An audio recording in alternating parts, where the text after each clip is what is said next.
Hi, my name is Jenny, and I'll be refuting Brittany's speech. And the main claim is that the use of irradiation as a method of microbiome decontamination in food poses little risk to the consumer economically and physically. And the secondary claims that she used include irradiation does not alter the physical or sensory characteristics, nor does it affect the nutritional quality of food. Secondly, the methods are used with care and strict standards to follow imposed by government. Thirdly, irradiation provides extended life and longer preservation, which helps economically. And lastly, decontamination provides immunocompromised and physical benefits. And for the first secondary claim, she stated that she used a quote by Dr. Rossi, saying that no scientific study demonstrates the consumption of irradiation of food causes diseases to humans, and it doesn't affect nutritional value. However, I found this case study by Dr. Morano, who is a professor at Iowa State University in the Department of Food Science and Human Nutrition, and he stated that irradiation affects nutrient quality, including carbohydrates, proteins, lipids, and vitamins. And also in the article, Journal of Food Processing and Preservation, Josephson has did an experimentation of irradiating chicken meat, and he found out that a lot of vitamins were reduced by the irradiation. And the secondary claim, the methods are used with care and strict standards to follow imposed by government. She did not provide any support, or the transition was unclear, so I couldn't do that one as well.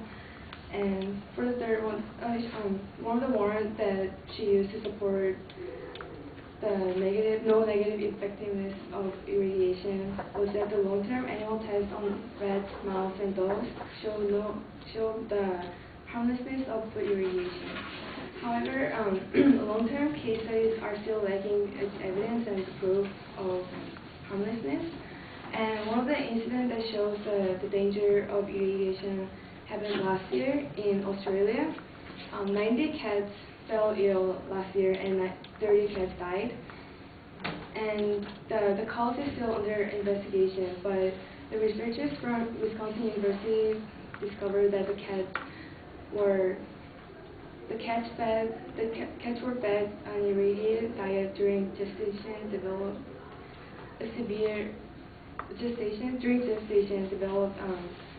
neurologic disease resulting from excessive myelin vacuolation and subsequent stimulation. And myelin is a part of neuron, and vacuolation is a mutation of myelin, and the demyelination is the loss of myelin. And for the third claim, one of the examples she used was irradiating strawberry and potato and extending the shelf life, and that will bring the cost to consumer down. And it is true that price may go down and have extended shelf life, but it's riskier for consumers to buy them because the merchants can save the condition of the product by making chemical changes and making the expired products look fresh. And for the last claim, she stated that eradication of pathogenic microorganisms prevents future long-term permanent illnesses. It is true that eradication can substantially reduce the number of potentially dangerous organisms in food, ranging from 90 to 99.9%. But irradiation at recommended doses will not eradicate all pathogens. And the remaining organisms are by definition radiant resistant and may create super strains of hard-to-kill pathogens, which is more harmful than normal. And in conclusion, there is still a high risk in the use of food irradiation, and I believe the method should be more studied and carefully observed before it is more widely used in the nation.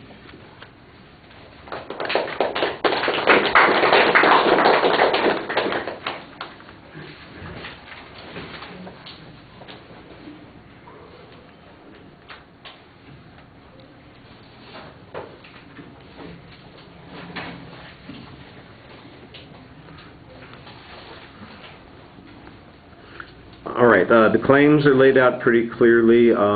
You need to project your voice a little bit more. Sometimes it drops out on a few words and it's hard to follow occasionally what it is you're saying. I think the signpost on the first point was actually pretty clear. You've got a good counterexample about the nutritional value of food that's been irradiated, including the chicken example.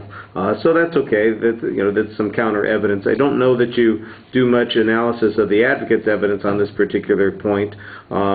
You do seem to be setting up a general criticism of an absence of research on that point, but I think your follow-up on that needs to be a little bit stronger. What would be sufficient? How much proof do we need? Why is it insufficient? And then again, you've got another counterexample about the particular dangers, and it sounds like the kiddies didn't make it out of the test there.